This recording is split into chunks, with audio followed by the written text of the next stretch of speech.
Conférence de presse du mardi 14 novembre 2017.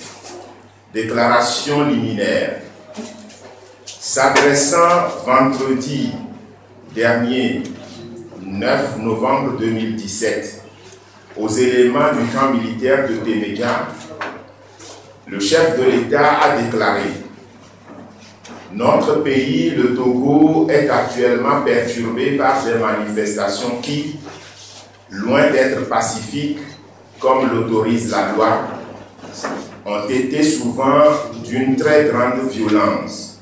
Ceux et celles qui organisent ces manifestations portent la lourde responsabilité des victimes que les participants ont faites et les dégâts qu'ils ont causés. Ce fut le cas de cet enfant tué à Mango et à Sokolé. Ce fut également le cas de vos camarades, frères d'armes, décapités par un groupe d'individus préparés à cet effet. Les assassins des 2 militaires tués sont activement recherchés et seront châtiés. Aujourd'hui, je suis avec vous pour vous renouveler ma confiance totale. Je sais pouvoir compter sur votre courage et votre sens du devoir pour relever tous les défis qui seront lancés et que sans faiblesse, nous saurons ensemble répondre à toute menace ou action terroriste qui pourrait toucher notre nation.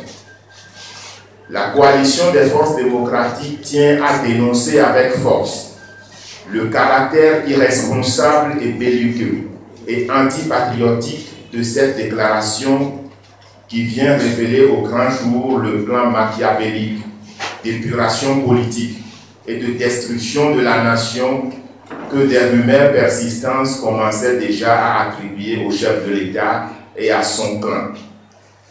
À la suite de la tournée d'évaluation qu'elle a effectuée à Sokolé et Bafilo, la coalition des forces démocratiques avait, lors de sa conférence de presse du 31 octobre 2017, déploré les actes de dégradation d'édifices publics et de lynchage ayant entraîné la mort ou la blessure de militaires en faction devant les domiciles, les établissements bancaires et tout autre lieu public.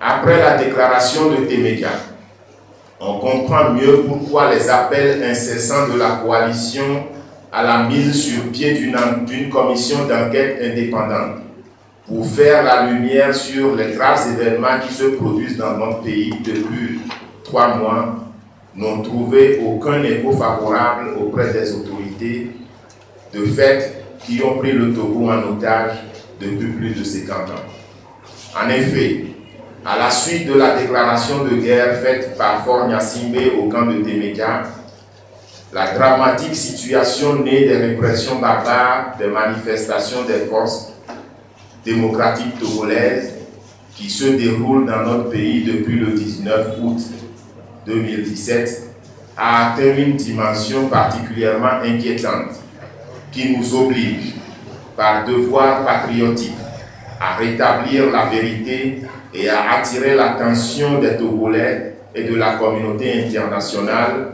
sur les menaces graves et les dangers qu'elle fait planer sur la sous-région ouest-africaine tout entière.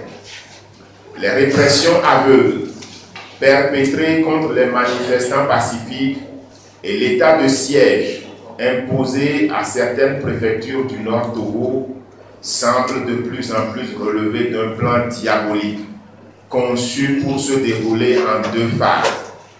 La première visant à assiéger toutes les principales villes du Nord que le pouvoir a toujours considérées comme son bastion pour y installer par la répression un état de terreur.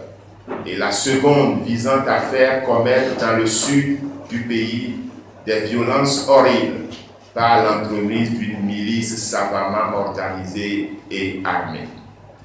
L'exécution de la première phase a commencé à Kara, chef-lieu de la préfecture d'origine du chef de l'État, où tout rassemblement de l'opposition a été systématiquement étouffé dans l'œuvre.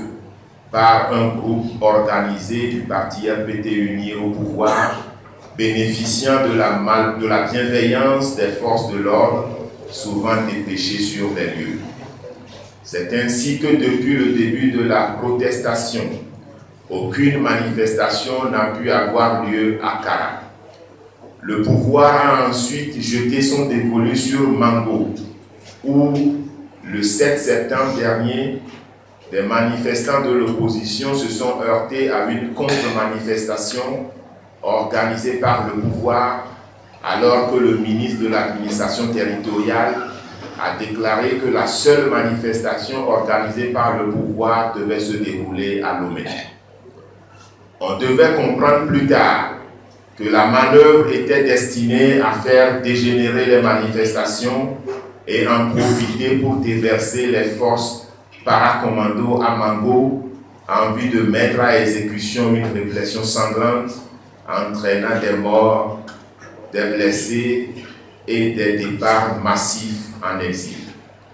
Ce fut enfin le tour des villes de Bafilo et de Sokolé de vivre les foudres de la répression.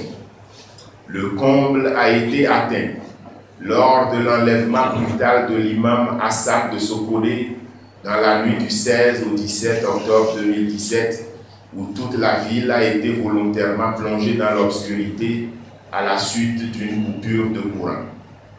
En l'espace de quelques heures, la population de Sokolé a été la cible de tirs à balles réelles et de bastonnades. Plusieurs bâtiments publics, boutiques et étalages de commerçants ont été pillés, saccagés, puis brûlés, non seulement à Sokolé, mais aussi dans plusieurs quartiers à majorité thème et musulmane des villes de Bafilo, Tchamba, Palimé et même dans la capitale Lomé où le siège du PNP a été brûlé. Comment les manifestants auraient pu opérer de tels forfaits en quelques heures, d'autant plus qu'ils ne disposaient d'aucune capacité à ordonner ou à effectuer eux-mêmes la coupure de l'électricité sur un réseau relevant intégralement de l'autorité gouvernementale. Tout cela ressemble trop à un plan militaire monté par le pouvoir pour réprimer et mettre sous coupe réglée les populations des villes de Sokolé, Bafilo et autres. Dans le même temps, la deuxième phase visant le sud du pays a été mise à exécution. Les 18 et 19 octobre, le gouvernement interdit de manière illégale des manifestations prévues dans la capitale.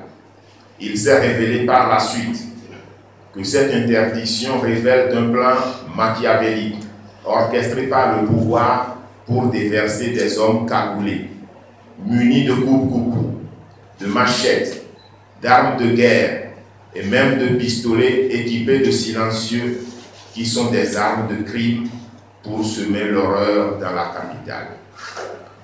Le lundi 6 novembre, alors que le gouvernement diffuse un communiqué destiné, dit-il, à ramener l'apaisement dans lequel il annonce la libération de certaines personnes condamnées à la suite des manifestations et l'imminence d'un dialogue, la répression barbare continue de s'abattre sur les populations de Bafilo et de Sokolé, alors même que ces deux villes figuraient sur la liste des autres localités que le pouvoir avait formellement retenues pour l'encadrement des manifestations. Sous les feux des condamnations venant de toutes parts et de la détermination des populations, le gouvernement devait annoncer plus tard qu'il a levé l'interdiction de manifester sur toute l'étendue du territoire national. Mais à notre grande surprise, les manifestations ont été sauvagement réprimées le 7 novembre à Sokolé et à Bafilo. Pour justifier cette répression, le gouvernement annonce que les manifestations sont interdites à Mango, Sokolé et Bafilo, prétextant que des armes sont en circulation. La même interdiction nous a été opposée pour les manifestations de la semaine en cours.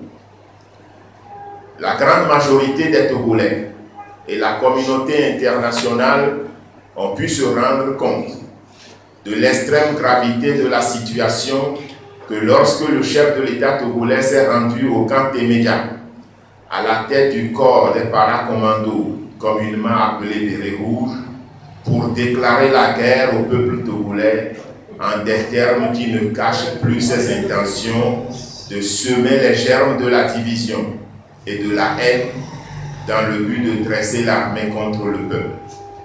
Cela a commencé de la même manière dans les pays qui ont vécu les atrocités du génocide. C'était le même cas au Soudan il y a une décennie. Une situation quasi similaire a conduit dernièrement aux événements de la Centrafrique que la communauté internationale essaie de juguler jusqu'à ce jour. C'est de cette même manière que le même phénomène s'est présenté au Rwanda en 1994 pour conduire au génocide le plus inhumain et le plus macabre que l'Afrique ait connu.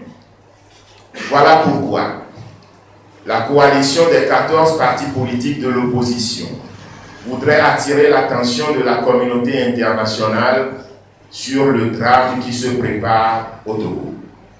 La coalition sollicite l'appui du secrétaire général des Nations Unies, du Conseil de paix de l'Union africaine, de la Commission de la CEDEAO et du groupe des 5 grandes chancelleries occidentales présentes dans notre pays, les États-Unis d'Amérique, la coordination du système des Nations Unies, les ambassades de l'UE, de la France et de l'Allemagne, au fin de mettre en place une commission d'enquête internationale sur les crimes qui se produisent au Togo depuis plusieurs mois. La lutte populaire est invincible. Fête à Lomé le 14 novembre 2017. On signait pour CAP 2015 Brigitte Adjamago Johnson, pour le groupe des 6, Nicodème Kabia, pour le CAR, Jean Kissi, pour le PNP, Ouro Tipa Tipi, pour Santé du Peuple, Georges Kouessan. Je vous remercie pour votre attention.